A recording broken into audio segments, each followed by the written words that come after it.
بسم الله الرحمن الرحيم. صدر واجب الاحترام وحاضرین علی وقام، السلام علیکم ورحمۃ اللہ وبرکاتہ۔ آج کی اس تقریب میں میری سوچ کے اجالے جس موضوع کے حوالے سے اپنی تابانی بکیوں کے لیے بےتاب ہے وہ ہے استاد کا مقام، جن کے کردار سے آتی و صداقت کے میں جن کے کردار سے آتی و صداقت کے میں ان کی تدریس سے پتہ بھی فکر سکتی ہے۔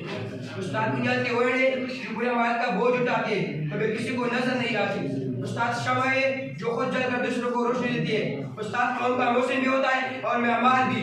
حضرت علی رضی اللہ عنہ کا قول ہے کہ جس شخص نے مجھے ایک لفظ بھی سکھایا میں اس کا غلام ہوں، اب اس کی مرضی مجھے بیچی آزاد کری یا غلام بنائی رکھی۔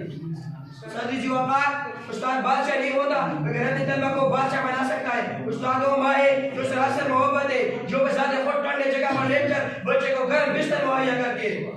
استاد ایک عظیم ہستی ہے جس کا مقام بہت بلند ہے۔ استاد ایک عظیم ہستی ہے جس کا مقام بہت بلند ہے۔ استاد کی وجہ سے ایک عظیم اور تعلیم یافتہ معاشرے وجود میں آتا ہے۔ ایک ایسا پیشہ ہے جو انبیاء کے وارث ہے۔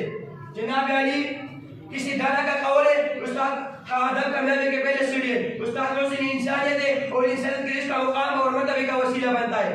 امام غزالی رحمۃ اللہ علیہ فرماتے ہیں جو تم علم کو اپنا سب کچھ نہ لے دو علم تمہیں اپنا کوئی حصہ نہیں دے گا۔ سکندر اعظم کہا کرتا تھا کہ میں استاد کے اپنے باپ سے زیادہ عزت کرتا ہوں کیونکہ میرا باپ مجھے آسمان سے زمین پر ہے اور میرے استاد نے مجھے علم کی زمین سے اٹھا کر آسمان کی بلندیوں پر پہنچایا۔